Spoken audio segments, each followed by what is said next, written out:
প্রিয় দর্শক, আসসালামু আলাইকুম। সেনাপ্রধানের পর প্রধান উপদেষ্টা ডক্টর মোহাম্মদ ইউনূস নির্বাচনের তারিখ ঘোষণা করলেন।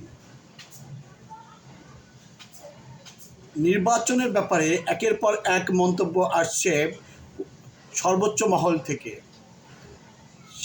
সেনাপ্রধান জেনারেল ওয়াকারুজ্জামান রয়টার্সকে টাইম ফ্রেম বেঁধে দেওয়ার পরপরই দেশের সংস্কার বিষয়ে ঐক্যমত উপনীত এবং ভোটার তালিকা তৈরি হলে নির্বাচনের তারিখ ঘোষণা করবেন, এটা জানিয়েছেন প্রধান উপদেষ্টা ডক্টর মোহাম্মদ ইউনূস আমেরিকা থেকে।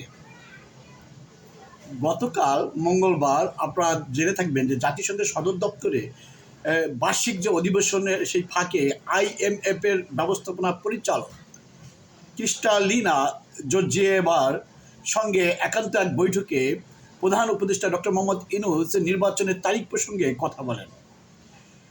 বৈঠকে অধ্যাপক ইউনূস বলেন যে নির্বাচন, বেসামরিক প্রশাসন, পুলিশ, বিচার বিভাগ, দুর্নীতি দমন ও সংবিধানের গুরুত্বপূর্ণ কিছু সংস্কার করার জন্য অন্তর্বর্তী সরকার যে 6টি কমিশন গঠন করেছে সে সম্পর্কে তিনি তাকে বলেন এবং তিনি বলেন কমিশনের সুপারিশ নিয়ে সরকার রাজনৈতিক দলগুলোর সঙ্গে আলোচনা করবে এবং মতৈক্যে ঐক্যমত পৌঁছে ভোটার তালিকা শেষ করে নির্বাচনের তারিখ ঘোষণা করা হবে।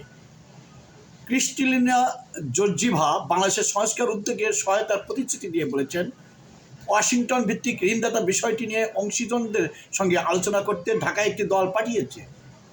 প্রধান উপদেষ্টা ক্রিস্টালিনা জর্জিয়েভাকে বাংলাদেশের পূর্ববর্তী স্বৈরশাসন উৎখাত করা ছাত্র নেতৃবৃন্দ গণ অভ্যুত্থান সম্পর্কে একটি সংক্ষিপ্ত ধারণা তাকে দেন এবং ক্রিস্টালিনা তখন তাকে বলেন, এটি একটি ভিন্ন দেশ, একটি ভিন্ন পৃথিবী, এটি বাংলাদেশ 2.0।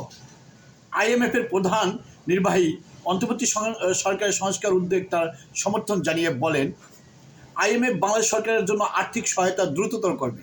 তিনি বলেন তিনি বাংলাদেশের দ্রুত একটি IMF দল পাঠিয়েছেন, এই মুহূর্তে সেটি ঢাকায় অবস্থান করছে। দলটি আগামী মাসে IMF পরিচালনা পর্ষদের কাছে তাদের প্রতিবেদন দাখিল করবে। জর্জিয়েভা আরও বলেন, IMF বোর্ড টিমের প্রতিবেদনের ভিত্তিতে বাংলাদেশের জন্য একটি নতুন ঋণদান কর্মসূচি শুরু করতে পারে, অথবা এটি গত বছরের শুরুর দিকে চালু হওয়া বিদ্যমান সহায়তা কর্মসূচির অধীনে আরও ঋণ যোগ করতে পারে। জ্বালানি, বিদ্যুৎ ও পরিবহন উপদেষ্টা ডক্টর ফয়জুল কবির খান এবং বিশিষ্ট অর্থনীতিবিদ ডক্টর দেবপ্রিয় ভট্টাচার্য ওই বৈঠকে উপস্থিত ছিলেন, কারণ IMF-এর কাছে ডক্টর ফয়জুল কবির খানের কিন্তু জ্বালানি সাহায্যে ঋণ চাওয়ার জন্য কিন্তু তার বিভিন্ন কিন্তু প্রতিবেদন কিন্তু আপনারা আগে পরে জেনেছেন।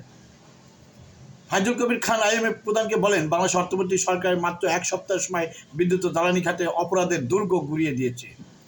ডক্টর দেবপ্রিয় দেশের অর্থ প্রদানের ভারসাম্য বাড়াতে IMF-এর সহায়তার প্রয়োজনীয়তার উপর বিশেষ জোর দেন। তিনি বলেন, বিনিময় হার স্থিতিশীল করতে IMF-এর গুরুত্বপূর্ণ ভূমিকা রয়েছে।